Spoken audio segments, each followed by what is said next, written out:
Welcome back to the deep dive. Today, we're really diving into something I know hits home for a lot of you, actually achieving English fluency. And I mean really speaking it, not just getting by or passing a test, but speaking with ease, with confidence, without that annoying mental block. We're not talking typical classroom stuff here. No endless grammar drills. Our sources today promise to, well, completely shift how you approach learning English. Is different advice. Surprisingly effective, apparently. So the big question is, how do you get that real practical fluency effortlessly? Even if you're like not living abroad or buried in textbooks, it often feels impossible, right? But our deep dive suggests there are some really interesting ways forward.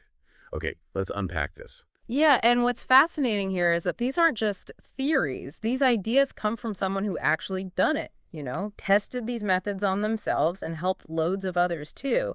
It's definitely not your standard textbook advice. It's about what smart learners actually do to get fluent, moving beyond those old constraints.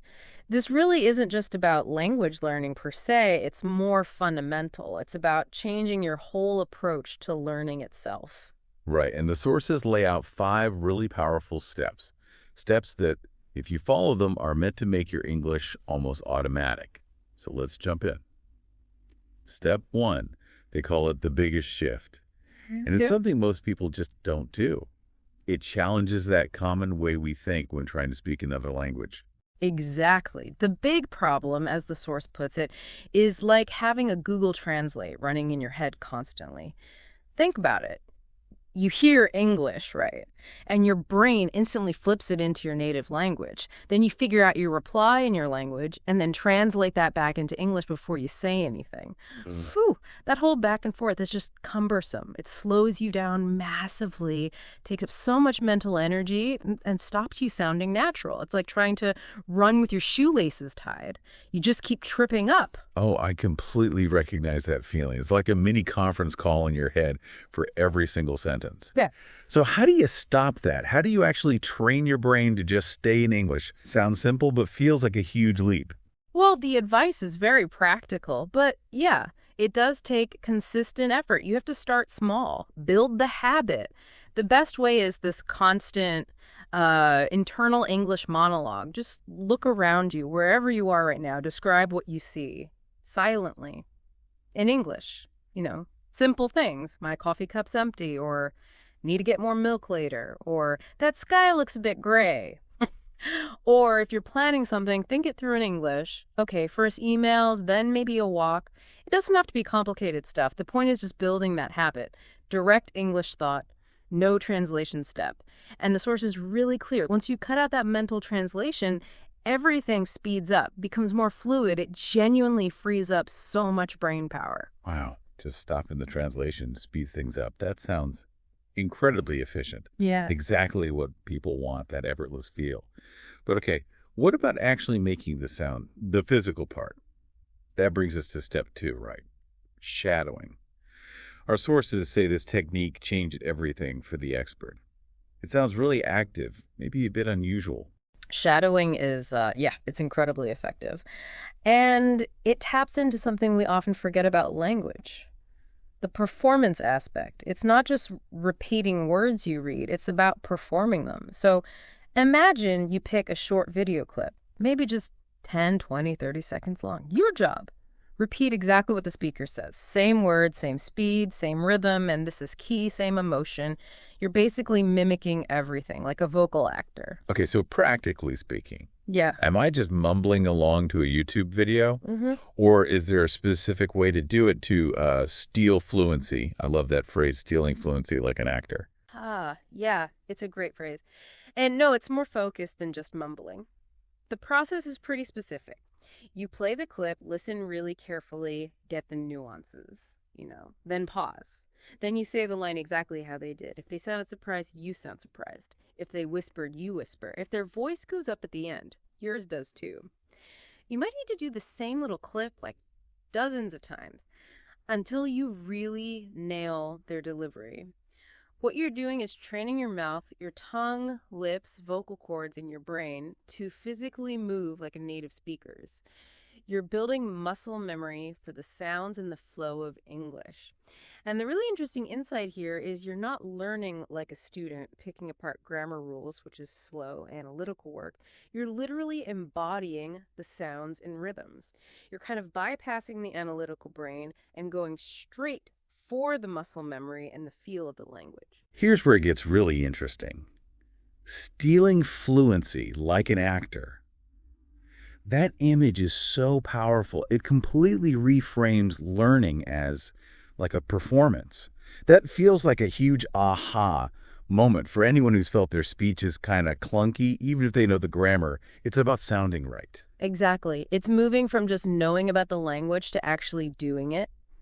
So many learners know the rules but stumble when they have to speak. Shadowing helps bridge that gap. It's physical training for speech. That makes total sense. Okay, let's move to step 3. This one tackles a mistake lots of us make. Just memorizing single words. Flashcards with isolated vocabulary. Why isn't that the best way for fluency? Well, the source is pretty blunt about this. Fluent speakers don't really talk in single words. They talk in phrases. Chunks of language. Think of phrases like ready-made tools. You don't build a hammer from scratch every time you need one, right? You just grab the hammer. It's the same idea. Fluent speakers grab these ready-to-use phrases without thinking about how to piece them together word by word. They're like pre-built blocks. Okay, phrases as tools. Got it. Can you give some examples? What do these conversational tools look like, and how do we start collecting them? Sure. The source gives great everyday examples. Things like, I'm not sure yet, or that makes sense, or maybe you've got to be kidding me, or hang on a second, what do you mean? See? They're complete little units of meaning ready to go, and collecting them. It's all about listening. When you hear native speakers, movies, podcasts, real conversations, listen for those word groups that stick together naturally. Note them down. But here's the real kicker for confidence. When you start using these natural phrases, your English just sounds more fluent. Even if your vocabulary isn't huge yet, they really are like shortcuts to sounding confident because you're using language the way it's actually spoken. Yeah, that makes a lot of sense. Learning chunks of conversation instead of just single bricks. Much more practical. Okay, step 4. This one, the source warns, is tough for perfectionists. It's the idea of speak ugly, speak often. That definitely sounds challenging. It really confronts the biggest fear for so many learners, doesn't it? That fear of making mistakes, of sounding, silly. The core rule here is simple but profound. You must speak before you feel ready. Most people wait. They wait for that magic moment when they think they'll speak perfectly, without errors, eloquently. But the source is emphatic. That moment never comes. It's a complete trap. Like waiting to be perfectly fit before you even start exercising. It just doesn't work that way. But isn't there a risk? If you're constantly speaking ugly, couldn't you just reinforce bad habits? Or maybe feel even less confident because you know you're making mistakes? That's a big mental block for me anyway. That's a totally fair question and a common worry. But think about it this way. Every single time you try to speak, even if it's messy, full of mistakes, you are training. You're training your brain, training your mouth, building that muscle memory. It's just like learning guitar, right? You don't wait until you're Eric Clapton to pick one up. You pick it up, you strum badly, hit wrong notes. Lots of them, probably. But over time, with that consistent, messy practice, you improve. So the crucial message is the only way to get good at speaking is to speak a lot.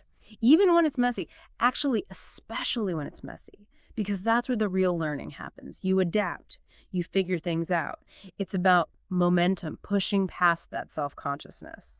That's a really liberating way to think about it. Takes the pressure off perfection. Makes it about the journey, the process. Allows for actual growth. Yeah. Okay, I like that. Right. Right, finally, step 5. And this is another one that's something most people never do. Counterintuitive again. Go deep, not wide. What's that about?